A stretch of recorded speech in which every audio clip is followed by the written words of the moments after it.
तो guys episode 2 new life episode start होता है और क्लास के टीचर कहते हैं पार्क अभी नया है तो सभी स्टूडेंट उससे अच्छे से पेश आएंगे। टीचर पार्क को पीछे खाली सीट पर बैठने को कहते हैं। पार्क जैसे ही अपनी सीट पर जाने लगता है एक लड़की अपने ग्लासेस लगाकर उसके फेस को देखती है। पार्क के हैंडसमनेस से उसके ग्लासेस ही चटक जाते हैं। वो लड़की अपनी फ्रेंड से कहती है तुमने देखा वो 6 फुट का हैंडसम मुंडा है, मैं तो मर ही जावा। अब पार्क बहुत नर्वस होने लगता है क्योंकि क्लास के सभी स्टूडेंट उसकी तरफ ही देखे जा रहे थे। पार्क अपनी सीट पर पहुंचता है और वो याद करने लगता है पहले जब उसने अपने बाजू वाली सीट के स्टूडेंट से बात करने की कोशिश की थी तो वो स्टूडेंट कहता है अगर मुझसे बात की तो मैं तेरी जबान खींच लूंगा। और अब जब पार्क अपने बाजू वाले स्टूडेंट को देखता है वो बहुत हैरान हो जाता है क्योंकि वो स्टूडेंट और कोई नहीं बल्कि जिन स्योंग होता है जिसने कल ही उसकी मार लगाई थी जब वो अपनी पुरानी बॉडी में था। पार्क कहता है ये तो वही है और जैसे ही पार्क आगे की तरफ देखता है वो देखता है मी जिन भी उसकी क्लासमेट है जो उसी की तरफ देखे जा रही थी।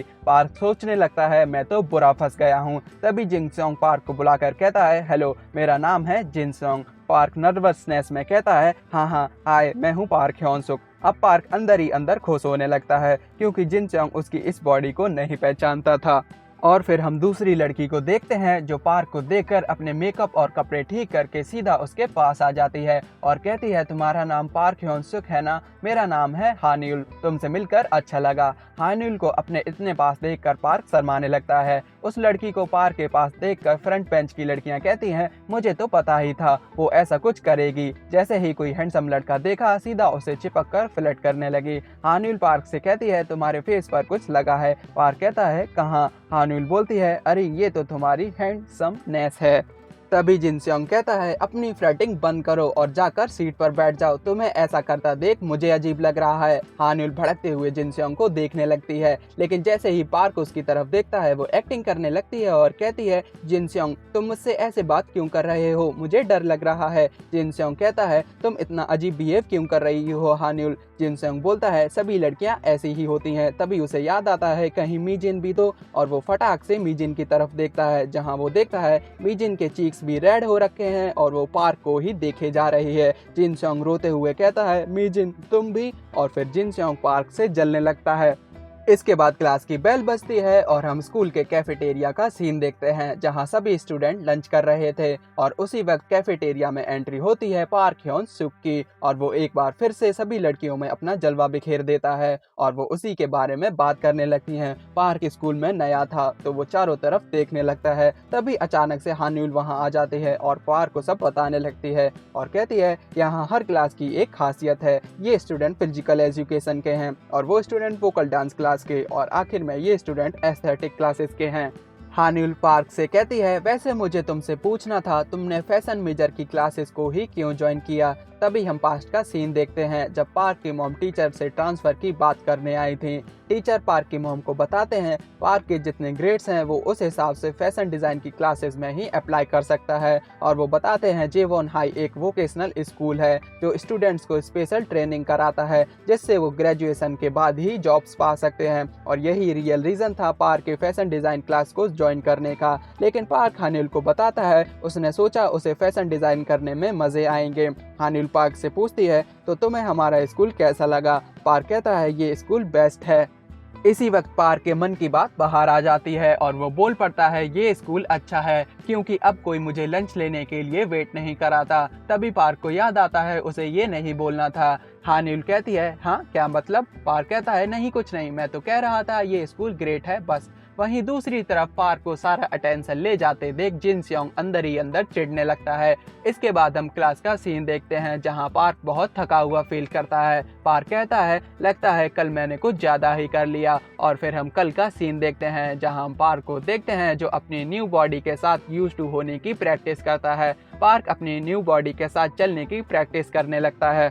पार्क को देखकर पास ही में बैठी एक फैमिली कहती है वो कितना हैंडसम लड़का है, लगता है वो कोई मॉडल है और अपनी कैट वॉक की प्रैक्टिस कर रहा है। पार्क चलते वक्त अपनी बॉडी को बहुत हल्का फील करता है और वो अचानक से बहुत तेज चलने लगता है। तभी पार्क का पैर लड़खड़ाता है और वो गिरने लगता है, लेकिन पार्क बीच में ही खुद को संभालता है और फ्लिप करते हुए अपने पैरों पर लैंड करता है। वो फैमिली पार्क को ऐसा करता देख हैरान हो जाती है। पार्क कहता है, मुझे तो बहुत लाइट वेट फील हो रहा है, और इसी खुशी में वो अपनी लाइट वेट बॉडी के साथ बहुत तेज रनिंग करने लगता है और उस जगह से भागता हुआ अपने घर आने लगता है। इसी चक्कर में पार्क आज क्लास में बहुत थका हुआ फील करता है और उसकी क्लास में ही आंख लग जाती है।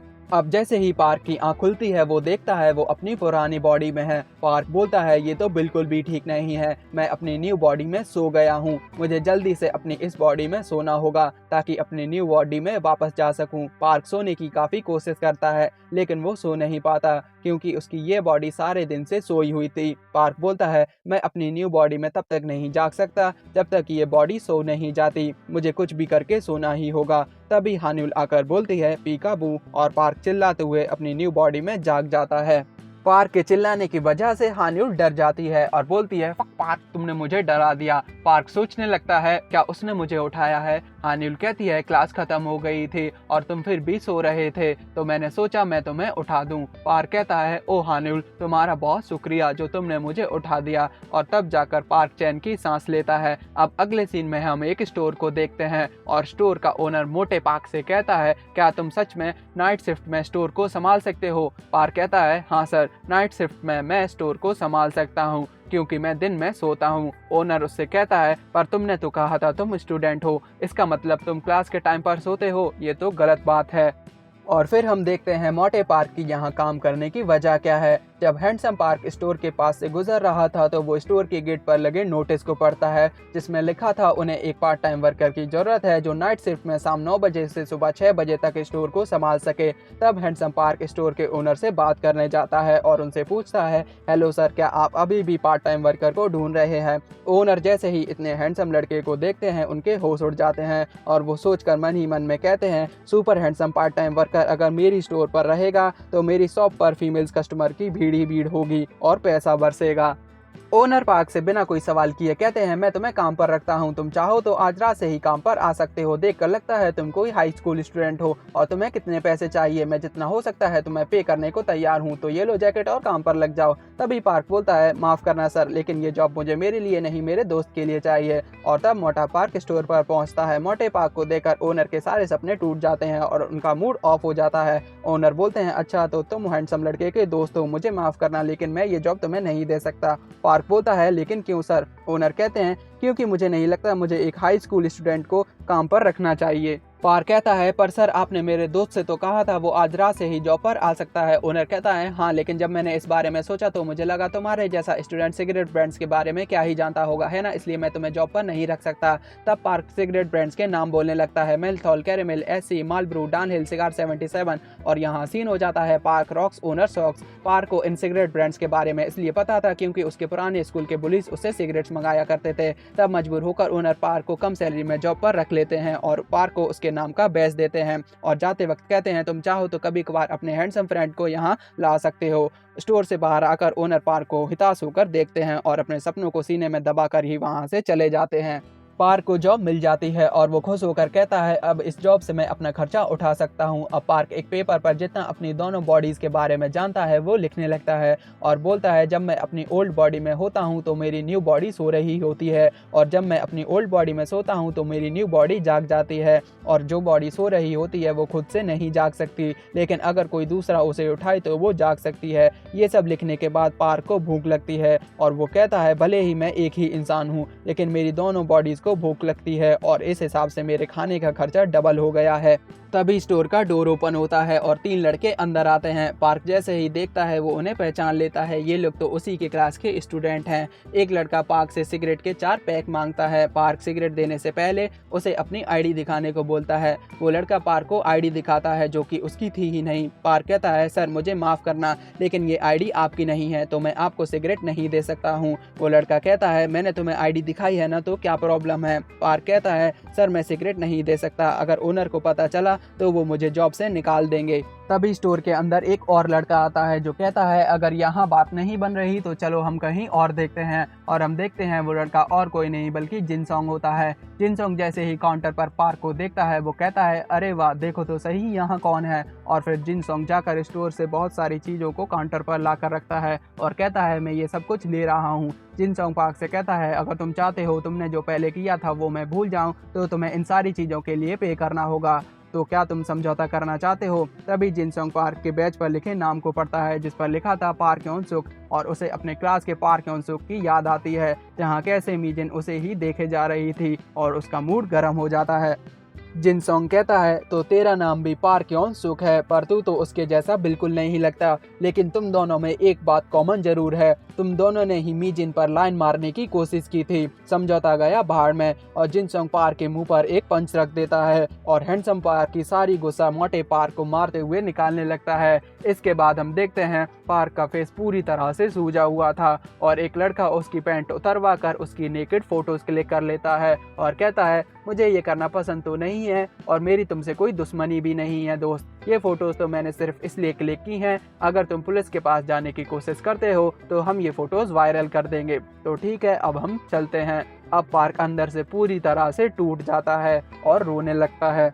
तभी पार्क का फोन रिंग होता है और वो देखता है उसकी मॉम का कॉल आ रहा है। पार्क जैसे ही कॉल उठाता है उसकी मॉम कहती हैं हेलो बेटा क्या तुम फ्री हो, मैं तुमसे बात कर सकती हूँ। पार्क खुद को संभालता है और कहता है कहिए मॉम। मॉम कहती हैं कुछ नहीं बेटा, मुझे बस पूछना था तुम्हारे स्कूल में सब कुछ कैसा चल रहा है, तुमने कॉल नहीं की तो मुझे तुम्हारी फिक्र हो रही थी। पार्क अपनी मॉम से कहता है स्कूल में सब कुछ अच्छा है मॉम और मैं यहाँ बिल्कुल ठीक हूँ। मॉम मैं आपसे बाद में बात करता हूँ, मैं अभी थोड़ा बिजी हूँ। मॉम कहती हैं ओके बेटा, मेरा ब्रेक भी ख़त्म हो गया है, योनसुक अच्छे से पढ़ाई करना, बाय। यह हम देखते हैं पार्क की मॉम पैसे कमाने के लिए रात को भी स्टोर्स पर जाकर कार्डबोर्ड इकट्ठा करती हैं, लेकिन वो ये बात पार्क को नहीं बताती।